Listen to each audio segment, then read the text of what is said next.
The desert world was quiet like a held breath. Wind moved across the abandoned mining zone and pushed dry sand against old metal towers. Rusted ladders shook. Loose cables tapped pipes with a slow hollow sound. The sun hung low, dull and red behind dust.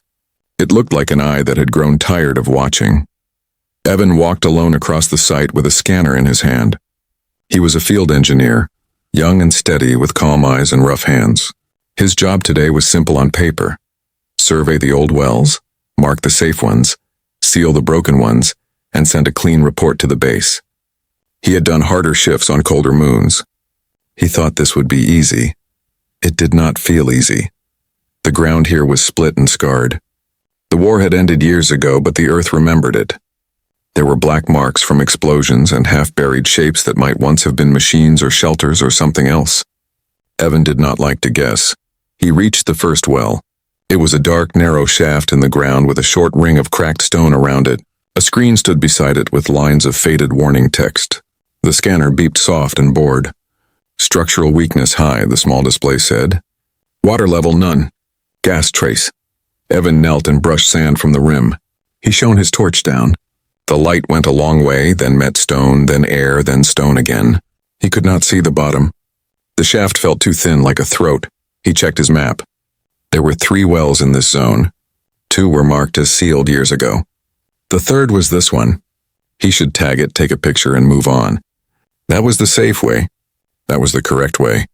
The wind lifted, and with it came a sound. It was small. At first it seemed like metal settling or sand moving. Then it shaped itself into a thread of voice, stretched thin by distance. Evan froze. The voice did not sound human. It also did not sound like an animal. It sounded like a word that had been broken, carried up in pieces on the air. He leaned toward the shaft. "Hello," he said. His own voice felt wrong in the empty place. The sound came again, clearer now, almost too soft to hear. "Please." Evan drew back. The hair on his arms rose. He looked around the empty site. No one was there. He knew no one was there. The mining zone had been quiet for years. The base had scanned the area this morning. There were no life signs, only dry heat and old fractures in the stone. He bent again and lowered the torch. "Is someone down there?"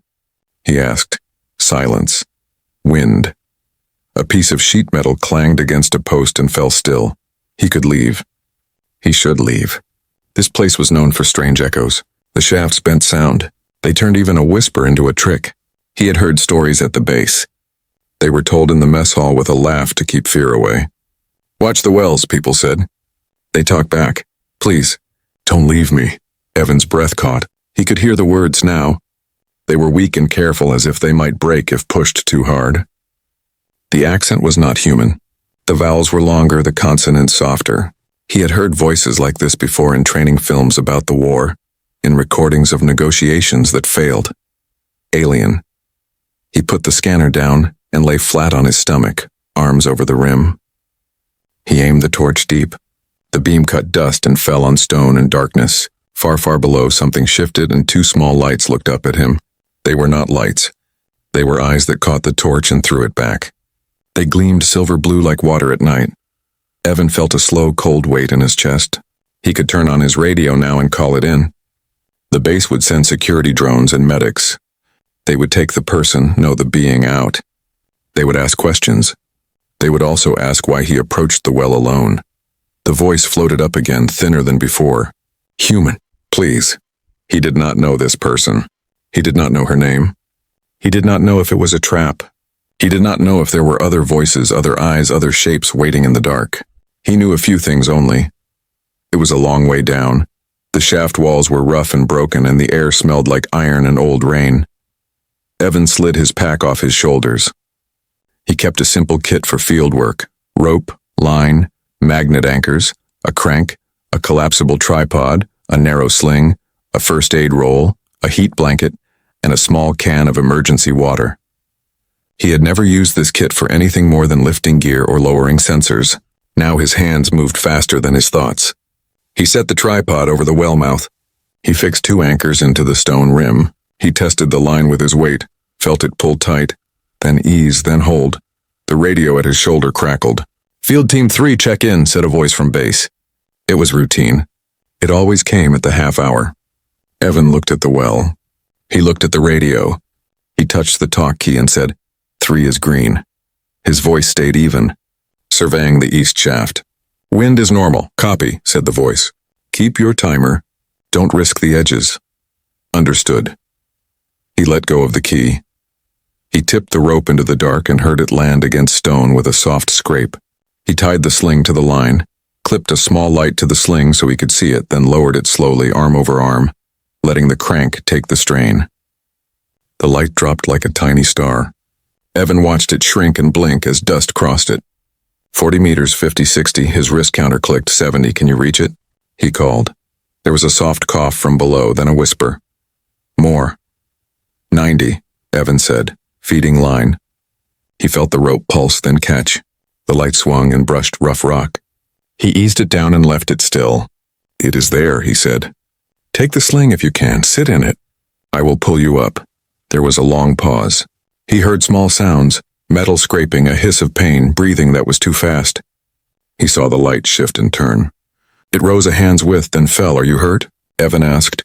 Yes, the voice said, so soft he almost missed it. Leg chain. Evan's mouth went dry. He had hoped she had fallen here. He had hoped this was a simple rescue with simple steps. It was not simple. If there was a chain, someone put it there. If someone put it there, they could come back. He pulled a second line from his pack, this one thinner with a small tool clip at the end, a cutter with a ceramic blade, a mini crow, and a torque key. He tied it to the main line, set a mark on the rope with chalk for depth, then spoke again. Listen, he said, keeping his voice slow and steady. I will lower tools. There is a cutter. It is small but sharp. There is also a hook. If you can get the chain off, I can pull you up. A dusty breath came up the shaft. I will try. He lowered the tools, then waited, counting slow in his head to keep the fear away. 90 heartbeats to match the 90 meters. At 40, he heard metal click. At 60, he heard a soft cry bit off at the end. At 79, he pressed his forehead to the stone rim and whispered without meaning to, You can do it. The radio hissed again. Field Team 3, your tracker shows you are not moving to the next grid. Status. Evan closed his eyes. East shaft is unstable, he said, which was true. I am running a longer scan. Copy. Be advised, drone patrol is passing your sector in 15. Understood. He looked back into the shaft. The light swung again. The line tugged. Then he heard a clatter, a chain dropping against rock, and the sling rose a little more. Evan braced, wrapped the rope twice around the crank axle, and began to pull. The line felt heavy at once. Far below, the small light moved in small steps and then in longer ones.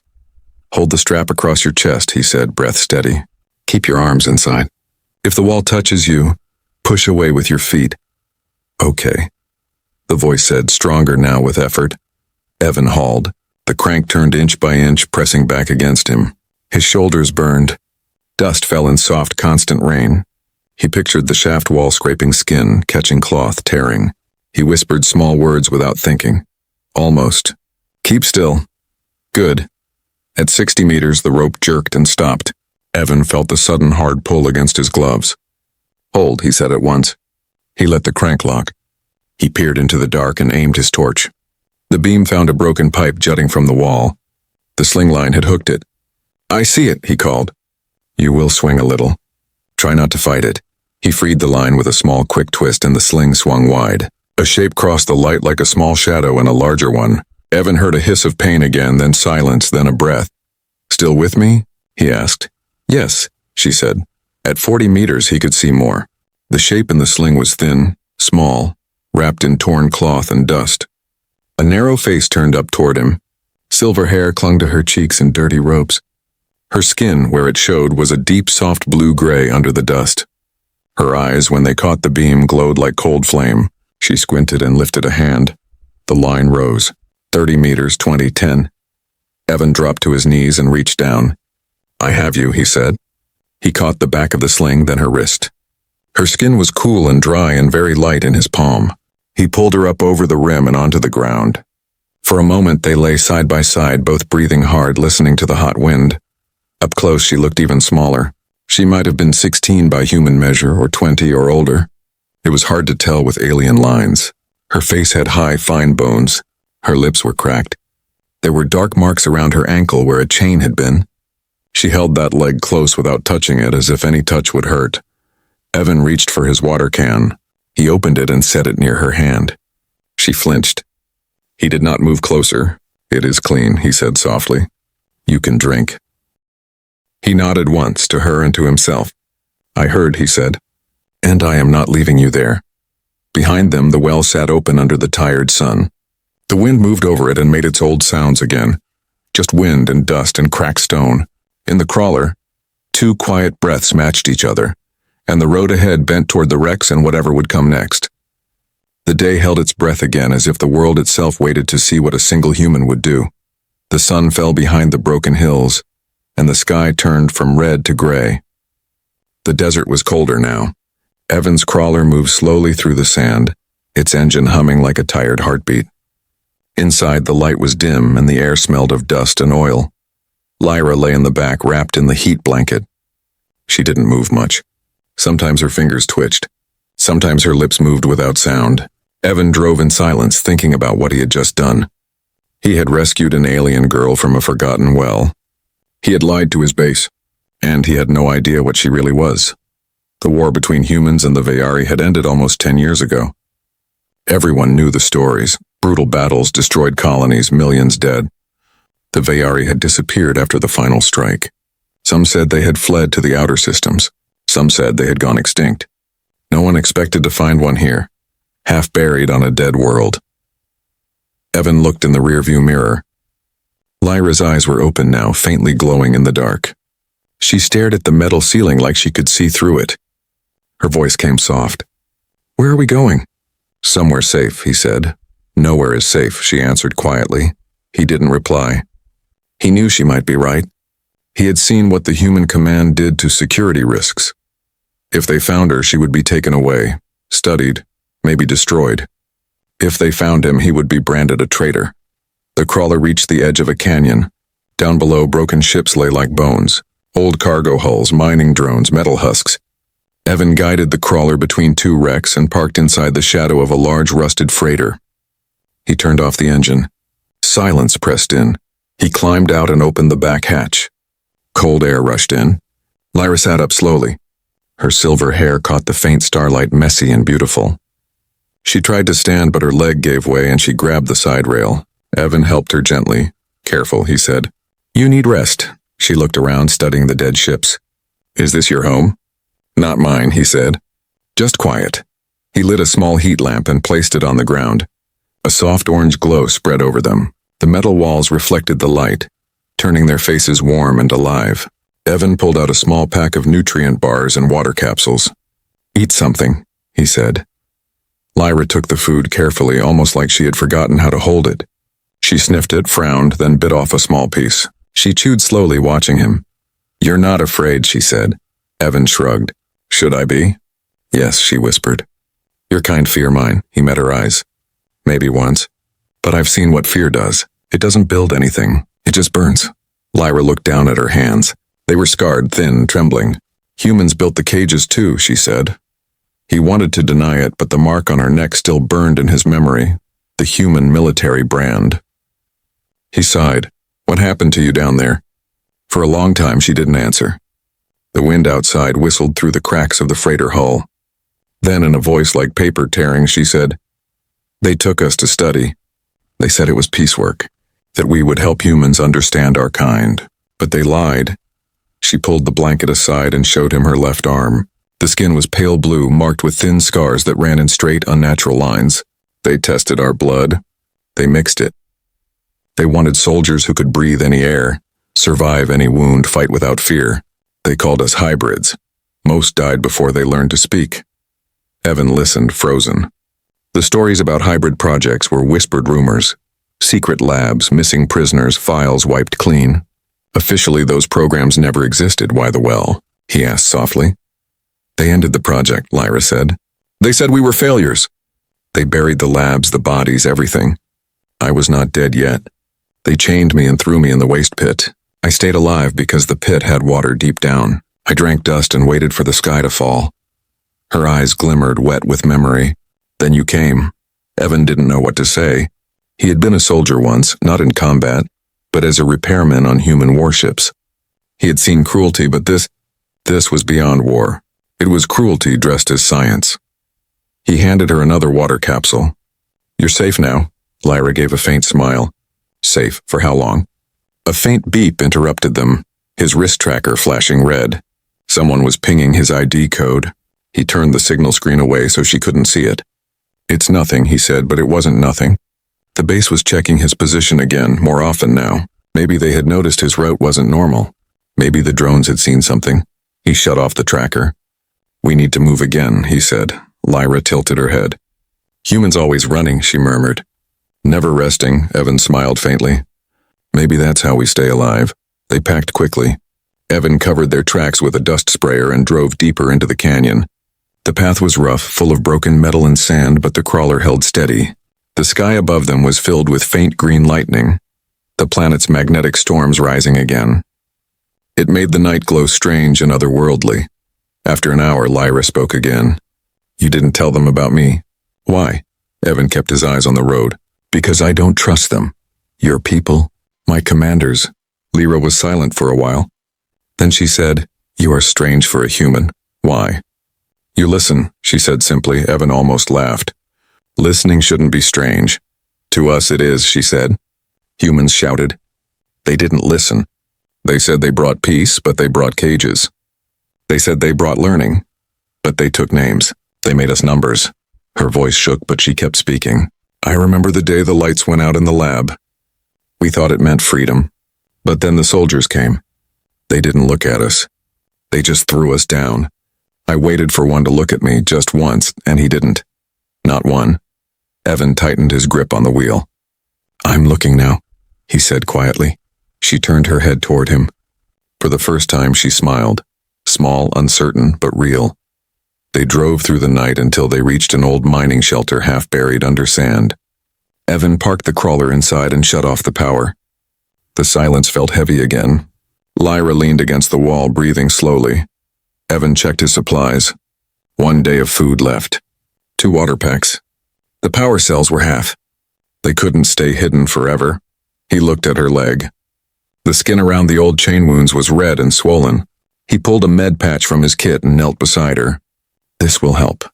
She tensed as he placed it on her skin but didn't pull away. The patch glowed faintly, releasing nanogel to clean the wound. "Does it hurt?" he asked. "It burns," she said. Then softer. "But it's a good burn." Evan nodded. "Healing always hurts first." She tilted her head again, watching him. "You speak like one who knows pain." "I've seen it," he said. "Too much of it. Then why save me?" she asked. He hesitated. The question hung in the small space. "Because someone should." Lyra looked at him for a long moment, then whispered, "That's what my mother used to say." "Before the war, you had a mother?" "Yes," she said.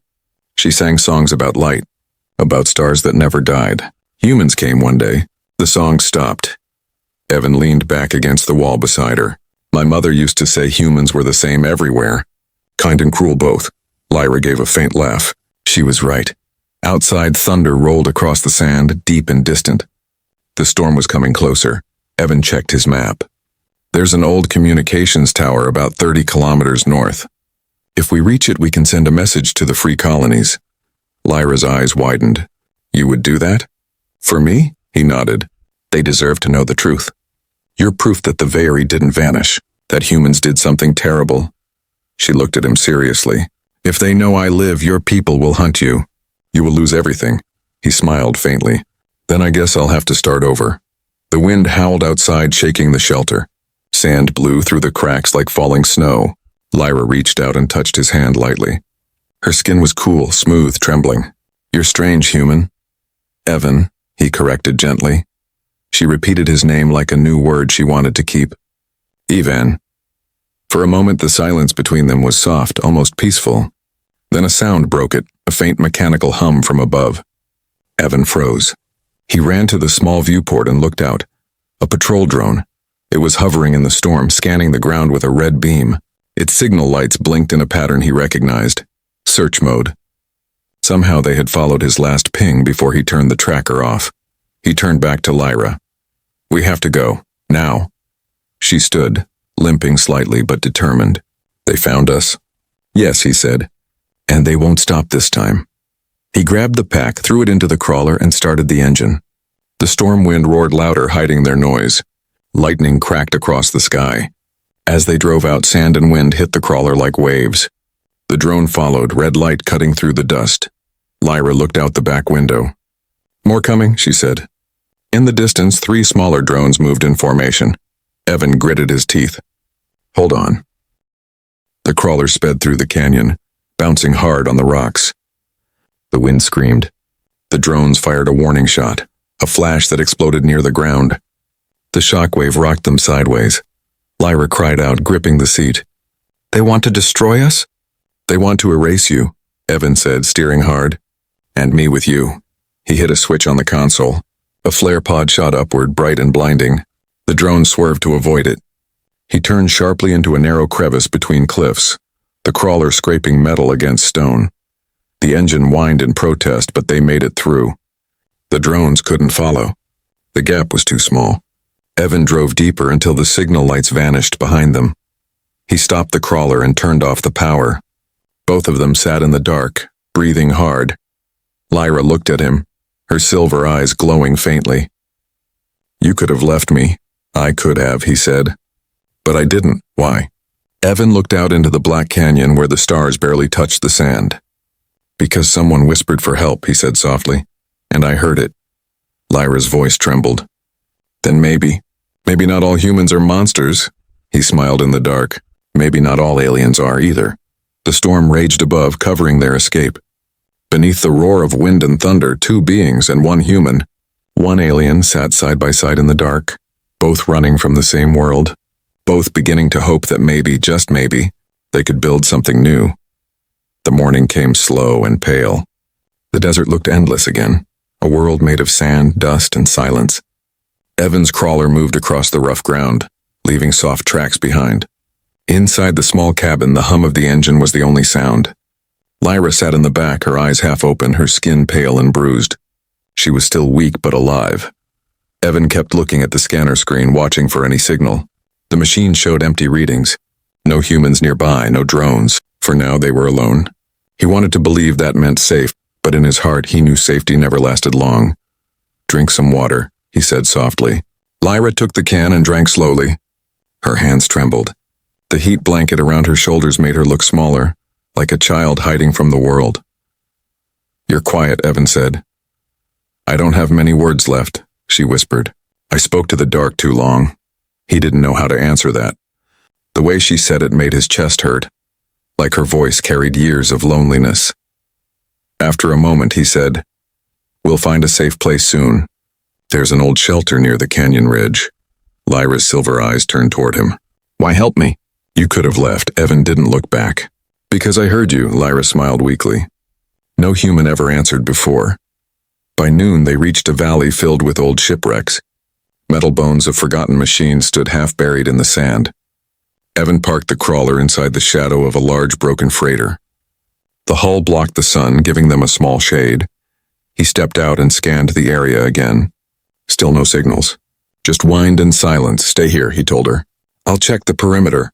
Lyra nodded. She wrapped the blanket tighter and watched him disappear behind the wrecks. For a few minutes, she listened to the faint sound of his boots on metal. Then the wind swallowed it. She closed her eyes. Her body ached, but more than that, her memories hurt. She remembered the lab, the cold rooms, the white lights, the humans in masks who spoke without looking at her. She remembered how they had called her by a number, V213, not Lyra. She remembered the pain of experiments, the smell of burning chemicals, and the silence that followed every scream. And she remembered the last day coup, when the war ended and the soldiers came. They didn't speak, they just carried orders.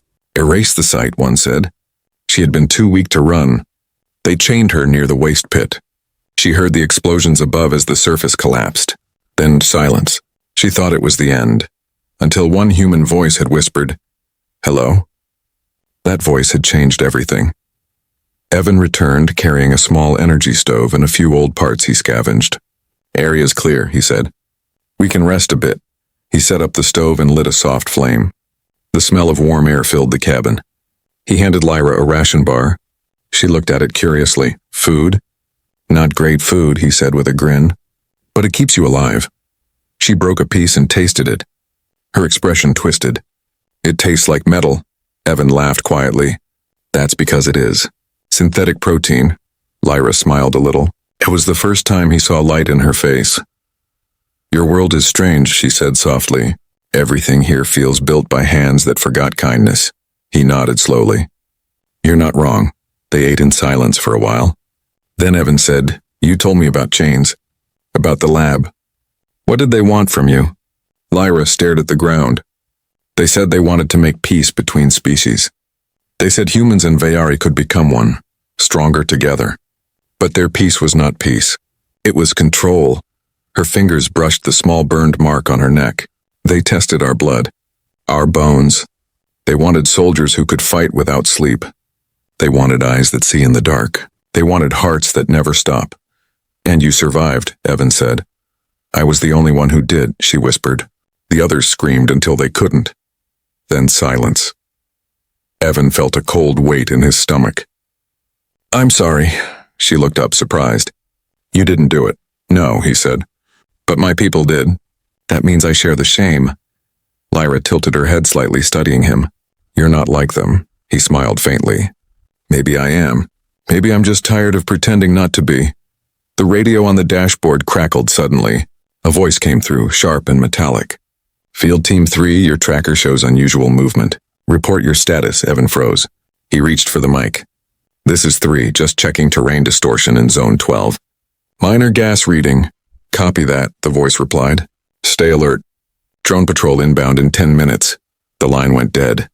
Evan's heart beat faster. They were too close. The base must have noticed his detour. If the drone scanned this area, they would find the heat signature from the crawler, and Lyra. He turned to her quickly. We have to move. Lyra blinked, confused. Now? Now, he said firmly. They're coming. She tried to stand but stumbled. Evan caught her before she fell. I can walk, she said stubbornly. I know, he said, helping her anyway. They packed everything fast. Evan started the engine. The crawler roared softly and they rolled out of the wreckage field. Above, the sky grew darker, clouds swirling with static. A storm was coming. That was good. Storms hid signals. He turned off the tracker beacon and dimmed the lights. Hang on. The first drops of acid rain hit the windshield, hissing softly. Then came thunder, deep and loud. Lightning flashed over the dunes. The storm would mess with the drone's scanners. They might escape, but the storm also meant danger. The wind could flip the crawler if he wasn't careful. Lyra looked out the window, eyes wide. The sky is angry. It's helping us, Evan said. The storm grew stronger. Sand whipped across the glass. The crawler shook but kept moving. In the distance, flashes of red light flickered. Drones scanning through the storm. They're close, Evan muttered. Can we hide? Lyra asked. Not yet, he said. There's a cave system ahead. We'll make it. A beam of red light suddenly swept across the crawler. The drone had found them. An alarm beeped inside the cabin. Lyra gasped. They see us. Evan hit a switch, releasing a burst of flare smoke behind them. The red beam vanished in the thick dust. He turned sharply left, driving into a narrow ravine. The crawler scraped against the stone, but it fit. The drone searchlight moved overhead, but couldn't follow them in. Inside the ravine, darkness swallowed them again. Evan parked the crawler and turned everything off. Lights, engine, heat. Silence. Lyra held her breath. They both listened. Outside, the storm roared, but above it, they could still hear the faint hum of drones passing by. Then, slowly, the sound faded. They had escaped. For now. Minutes passed.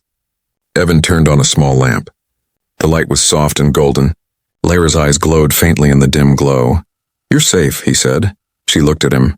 You risked everything. He nodded. Maybe it's worth it. She stared at him for a long time. You could be punished. Or worse. Yeah, he said, smiling weakly. But at least I'll know I did something right. Her expression softened. Humans have strange hearts. Maybe, he said. But they still beat. She looked down at her hands. If they find me again, they will take you too. Evan shook his head. Then they'll have to catch me first. Lyra laughed softly in a sound like wind chimes. It was the first time he had heard her laugh. It filled the small cabin with warmth that even the storm couldn't steal. For a moment, the world outside didn't matter. The storm finally began to calm. Evan checked the radar. No signals, no drones, just static. He leaned back in the seat and exhaled. Lyra watched him quietly. "You are tired," he nodded. "I'll rest for a bit." "You should too." She lay down again, still wrapped in the blanket. Before closing her eyes, she whispered, "When I was in the dark, I thought all humans were monsters. But then you came," Evan smiled faintly. "Don't thank me yet." "Why?" He looked out at the storm fading beyond the rocks. "Because this is just the beginning." They both slept, one haunted by memories, the other by choices. Outside, the desert was silent again. But in the dark, the human and the alien had already changed something. And somewhere far away in the human base, the commander looked at the blinking screen, the missing signal from Field Team 3. He frowned and whispered to his aide, "Find him. And whatever he's hiding,